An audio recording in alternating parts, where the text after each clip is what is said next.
దేవునికి వందనాలు. ప్రభువైన యేసుక్రీస్తు నామములో మీ అందరికీ ఆయన ఉచితమైన సమాధానము మెండుగా కలుగునుగాక. నేటి వాక్య ధ్యానం కొరకు యోహాను శుభవార్త 5వ అధ్యాయం. ఆయన ఒకానొక దినాన్న యెరూషలేములో ఉన్నటువంటి బెతెస్దా అనేటువంటి ఒక కోనేరు దగ్గరికి వెళ్ళడం జరిగింది. ఆ కోనేరు దగ్గర 38 సంవత్సరాలుగా పడి ఉన్నటువంటి ఒక వ్యక్తి ఉన్నాడు. కాలు చెయ్యి పని చేయలేని ఒక బలహీనమైన వ్యక్తి. అప్పటికి అతని వయసు చాలా ఎక్కువే. ఎందుకనంటే 38 సంవత్సరాలు అతనికి ఆ బలహీనత వచ్చాయి. టైము అతను బలహీనత అంత వయసు అయితే మరి అతనికి ఇంకెంత వయసు ఉంటుంది? బహుశా అతనికి ఒక 30 సంవత్సరాల వయసులో కనుక బలహీనత వచ్చి ఉండుంటే దాదాపుగా 70 సంవత్సరాలు వయసు కలిగిన వ్యక్తి. ఆ వ్యక్తి దగ్గరికి యేసు ప్రభు వారు రావడం జరిగింది.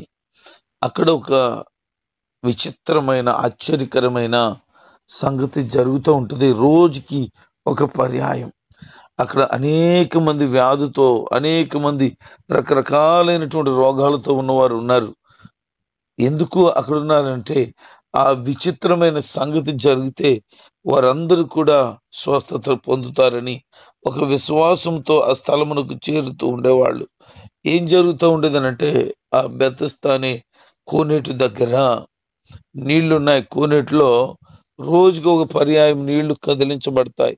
దేవదూత వచ్చి నీళ్లు కదిలిస్తుంది అనేది వారి నమ్మకం. అది ఎప్పుడైతే నీళ్లు కదిలించిందో మొట్టమొదటిగా ఏ వ్యక్తి అయితే ఆ నీళ్లలోకి దిగుతాడో ఆ వ్యక్తి ఎలాంటి రోగంతో ఉన్న స్వస్థత పొందుతారు. అలాగున్న రోజుకి ఒకరు, కేవలం రోజుకి ఒకరు మాత్రమే 24 గంటల్లో బాగుపడుతూ ఉన్నారు. కానీ అక్కడ ఉన్నటువంటి వ్యక్తి 38 సంవత్సరాలుగా ఏదో ఒక రోజున బాగుపడతాను నేను అని అక్కడే ఉండిపోయాడు. అతను విశ్వాసం లేకపోతే నిరీక్షణ గొప్పది. విసిగి చెందినట్లుగా లేదు. అక్కడే ఉండి ఎదురు చూస్తున్నట్లుగా కనపడుతోంది. అది నన్న యేసు ప్రభు వారు వాని దగ్గరికి వచ్చి నీకు బాగుపడాలని ఉందా అని అడిగారు.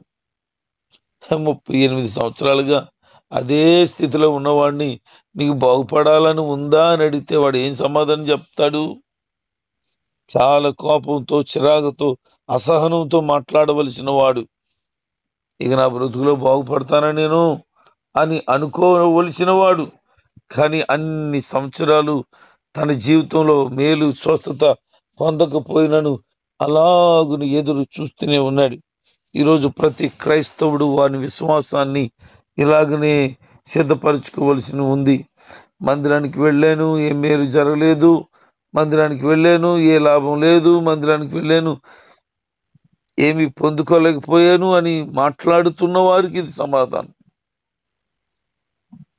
38 సంవత్సరాలుగా అలాగే ఆ వ్యక్తి ఉండిపోతే మరి అతని జీవితాన్ని బట్టి మనం ఏం ఆలోచన చేయాలి? అతను యేసుప్రభు వారితో చెప్తూ, అయ్యా నేను దిగుదాం అనుకుంటున్నాను, నాకంటే ముందే ఎవరొకరు వెళ్ళిపోతున్నారు. బలహీనుడు కదూ, ఎలాంటి మనసుతో ఎవరిని సిద్ధం చేసుకున్నా సమయం వచ్చేటప్పటికి అతను పట్టించుకోవట్లేదు.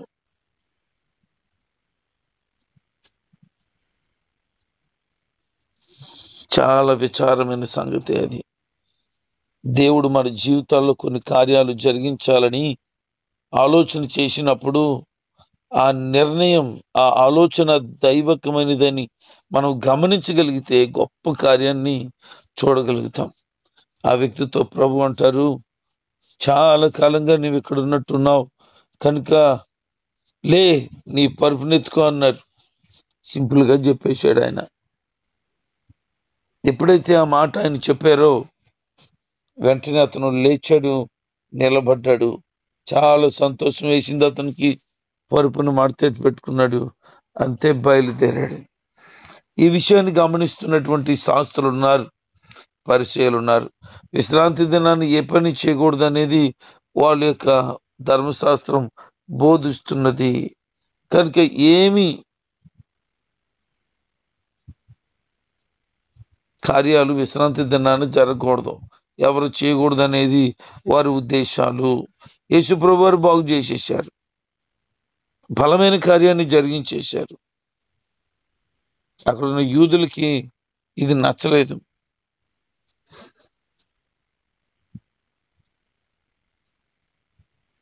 స్వస్థత పొందిన వాడిని అడుగుతున్నారు, నువ్వు పరుపునెత్తుకొని నడవమని చెప్పాడే, ఎవరు ఆ వ్యక్తిని అడిగితే అడిగి తెలీదు. ఎందుకంటే చాలా మంది గుంపులతో లోపలికి వచ్చేసారు. వచ్చిన తర్వాత అందరిలో ఈయన అన్నట్లుగా జస్ట్ అలా మాట్లాడుతున్నాడు క్యాజువల్ గా. ఏం మేలు పొందాలని ఉందా నీకు? ఉందయ్యా బాబు, చాలా కాలం బట్టి ఎదురు చూస్తున్నాను. అవునా, సరే బాగుపడు అన్నారు, సింపుల్ గా అంతే. ఆయన నోటి వచ్చిన మాట తన జీవితాన్ని మార్చేసింది. పరుపు మీద దొల్లుతూ ఉండే బ్రతుకుని ఆ పరుపును మడతెట్టేసేలా చేసేసింది. ఈరోజు నీ జీవితంలో నువ్వు అనుభవిస్తున్న ప్రతి వేదనకు ఒక బలమైనటువంటి కార్యం జరిగే రోజు ఉంది. ఆ రోజు కొరకు విశ్వాసంతో ఎదురు చూడు, తప్పకుండా దేవుడు కార్యాన్ని జరిగిస్తాడు.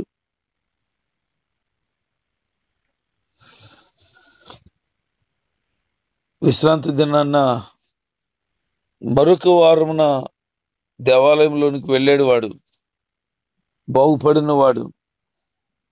యేసు ప్రభు వారు అతన్ని చూశారు, అతను గుర్తుపెట్టారు. స్వస్థత పొందేవు కదా అన్నారు. అవునయ్యా, స్వస్థత పొందాను, ఇక మీదట పాపం చేయకు, జాగ్రత్త అని చెప్పారు. వాడికి ఆ రోగం రావడానికి గల కారణం పాపమై ఉండొచ్చు. కారణం ఏంటి అని అంటే, స్వస్థత అనేది శరీరానికి కాదు, ఆత్మకు స్వస్థత. ఆత్మకు స్వస్థత కలిగితే ఆటోమేటిక్ గా శరీరానికి స్వస్థత కలుగుతుంది, అన్ని విషయాలకి స్వస్థత కలుగుతుంది. ఒకవేళ కీడుకు కారణం పాపమేమో, నీ జీవితంలో కార్యాలు జరగలేదని బాధపడుతున్నవే, ఒకవేళ అలా జరగకపోవడానికి కారణం పాపమేమో, ఒకసారి జ్ఞాపకం చేసుకుని పాపానికి అవకాశం ఇవ్వక దాని నుంచి బయటగా పడరాగలిగితే దేవుని యొక్క కృపాక్షేమములు నీ వెంబడి వస్తాయి. ఇక మీదట పాపం చేయకు, ఇన్ని రోజులు చేసేసో చాలే, ఇక మీదట పాపం చేయకు. అతను చాలా సంతోషిస్తూ ఆనందిస్తూ యేసుక్రీస్తు ప్రభువారు తనను బాగు చేశాడని అర్థం చేసుకున్నాడు. ఈరోజు మన జీవితంలో దేవుని మాటకు లోబడగలిగితే బలమైన కార్యాలు తప్పక చూస్తాం. అటు విశ్వాసాన్ని, అటు పరిపూర్ణమైన మనసును ప్రభువులో కలిగి ఉండటానికి ఎప్పుడు కూడా సిద్ధపడండి, ఎప్పుడు సిద్ధపడండి. దేవుని ఉద్దేశం, దేవుని చిత్తాన్ని గ్రహించినట్లుగా, ఆయన కార్యాలను పొందుకోగలిగినట్లుగా తప్పకుండా ఎదురు చూడగలిగిన వ్యక్తిగా ఉన్నావు.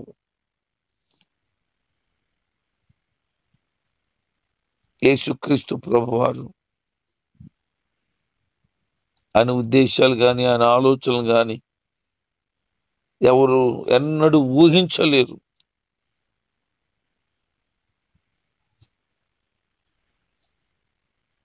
నీ జీవితంలో అలాంటి కార్యాలు తప్పకుండా నా ప్రభు జరిగిస్తాడు. యేసుక్రీస్తు ప్రభువారు తన జీవితాన్ని మార్చేశాడు గనక అతను యేసయ్యకు సాక్షిగా ఉండటానికై నిశ్చయించుకున్నాడు. యేసు ప్రభువారు అంటున్నారు, నేను ఖచ్చితంగా ఒక విషయాన్ని మీతో చెప్తున్నాను, తండ్రి ఏమి చేయడం కుమారుడు చూచునో అదే కుమారుడు చేస్తాడు తప్ప తనంతట తాను ఏమీ చేయడు.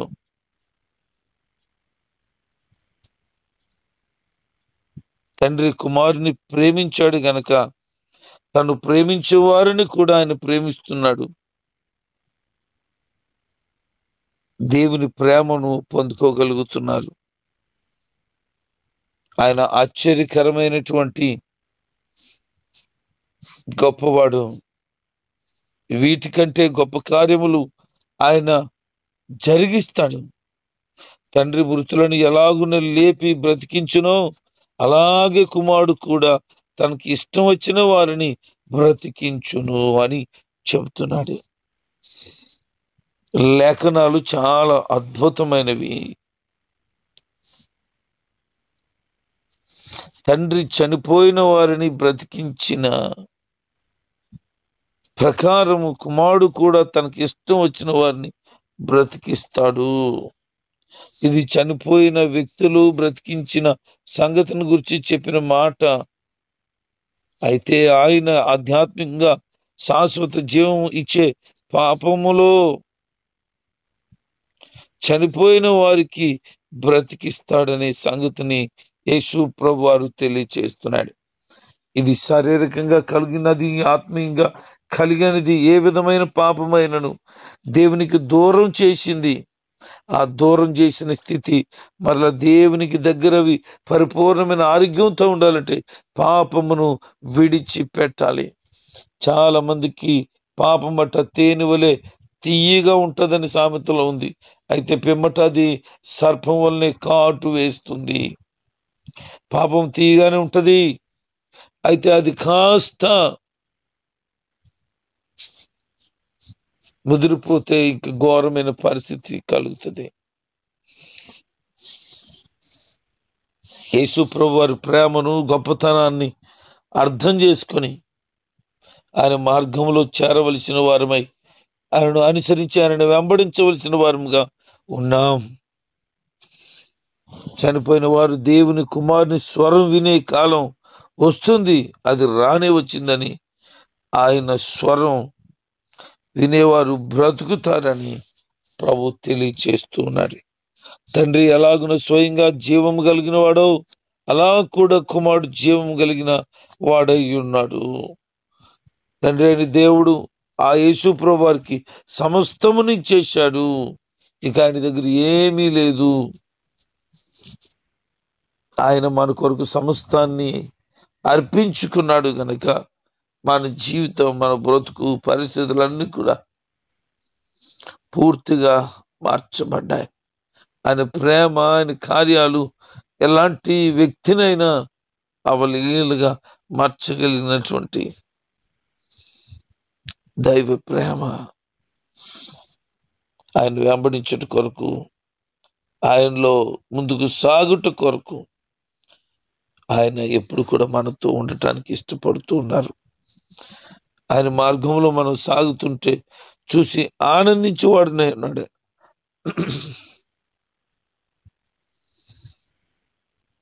ఆయన చెప్తూ అంటాడు, మంచి చేసేవారు నిత్య జీవానికి, చెడ్డ పనులు చేసేవారికి నిత్య శిక్షకు వెళ్ళిపోతారు. నా అంతట నేను ఏమి చేయలేదు, నేను విన్న ప్రకారంగా తీర్పు తీరుస్తున్నాను.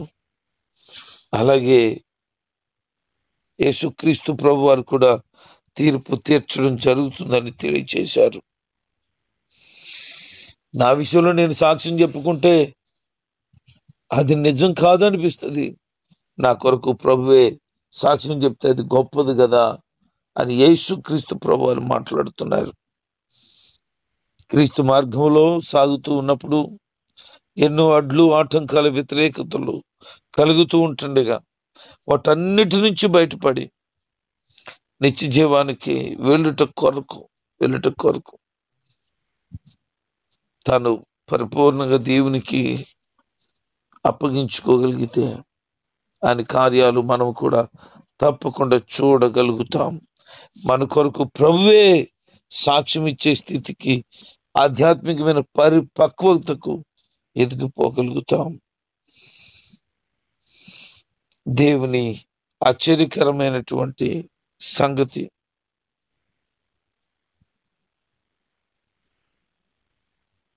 నీ కొరకు నేను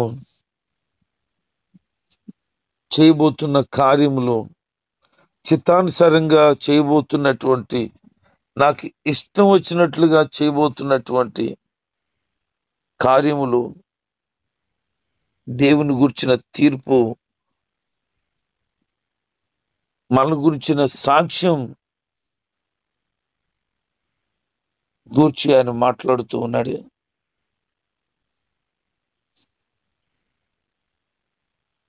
యేసుక్రీస్తు ప్రభువారు మన కొరకు సాక్ష్యాన్ని చెప్పబోతున్నారు. యోహాను దగ్గరికి కొంతమందిని పంపారు. అతడు సత్యమును గూర్చిన సాక్ష్యం ఇచ్చాడని మనకు తెలుసు. నేను మనుషుల వలన సాక్ష్యము అంగీకరింపను,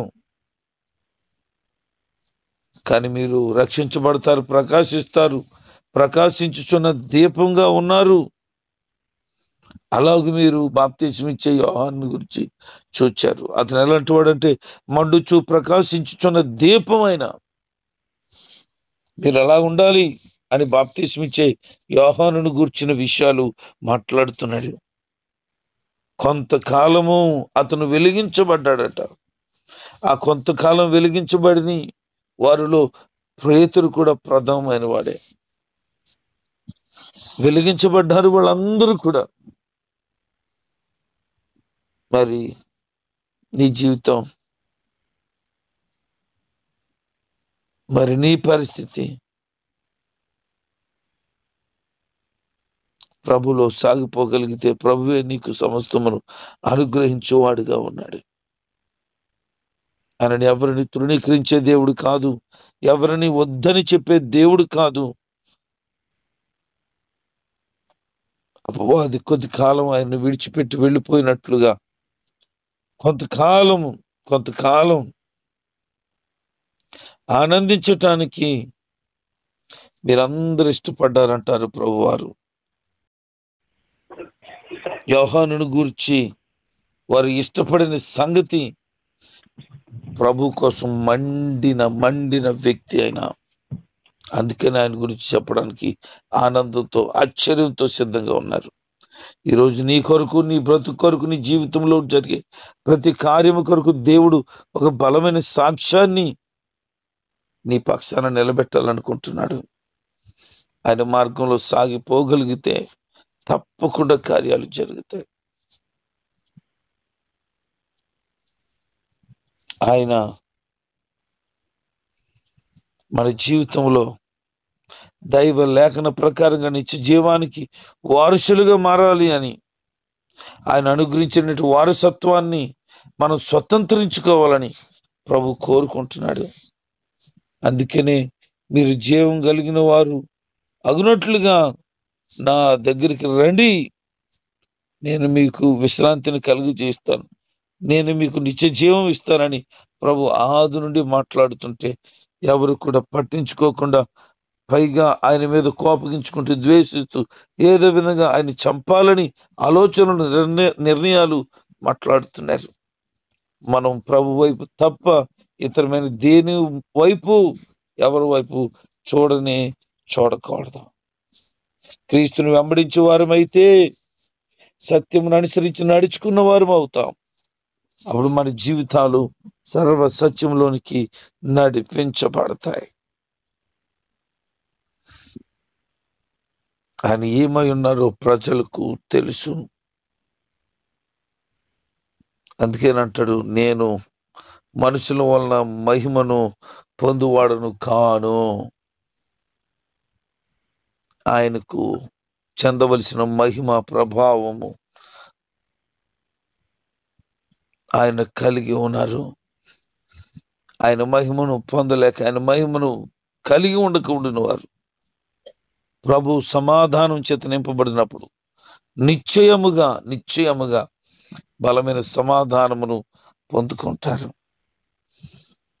యేసుక్రీస్తు ప్రభు వారు వెళ్ళిన ఆ బెతస్తా కోనేటి స్థలం అంతా కూడా తర్వాత ఆనందమయమైపోయింది. దేవదూత కొరకు ఎదురు చూడవలసిన పని లేదు. ఎందుకంటే అక్కడున్న రోగులందరూ కూడా బాగు చేయబడ్డారు. నీ జీవితాన్ని కూడా ప్రభు బాగు చేసి దీవెనకరంగా ఉంచాలనుకుంటున్నాడు. ఆత్మ సంబంధమైన వ్యక్తివై నీ హృదయాన్ని సంసిద్ధపరుచుకుని ఆయనలో కనుక నమ్మకంగా సాగగలిగితే ఆయన నీకు పరిపూర్ణమైన సహాయం, జ్ఞానమును అనుగ్రహించటానికి ఇష్టపడుతున్నాడు. ఆయన మార్గంలో సాగుతూ ఆయన కొరకు నమ్మకమైన వారిగా ఉండుటకు ప్రతి ఒక్కరూ ప్రయత్నం చేయండి. ఆయన మార్గం సత్యం, జీవం. ఆయన మార్గంలో గనక సాగగలిగితే నిత్య జీవాన్ని పొందుకుంటాం. నిత్య జీవాన్ని పొందుకుంటాం. యేసు ప్రభు వారిని ఆశ్రయించి ఆయన మార్గంలో సాగిపోవాలని ఆయన బోధలు ఆశ్చర్యంగా మనకి వినబడుతున్నాయి, కనబడుతున్నాయి. కనుక దైవికమైన మనసు కలిగి క్రీస్తు స్వారూప్యాన్ని స్వతంత్రించుకుంటూ ఆయన మార్గంలో సాగుతూ దేవుని వాక్యానికి లోబడి ఉండండి. ఆయన తప్పకుండా మిమ్మలను, మీ కుటుంబములను ఆదరించి, ధైర్యపరిచి, సమాధానం ఇచ్చి, ఆయన కృపలో వర్ధిల్లింపచేసి నిశ్చయముగా నీవు దీవెన పొందుకొందువు గాక. ఆయన మార్గంలో సాగుతుండగా కాగవలసిన వాటన్నిటినీ ప్రభువే సమృద్ధిగా అనుగ్రహించును గాక.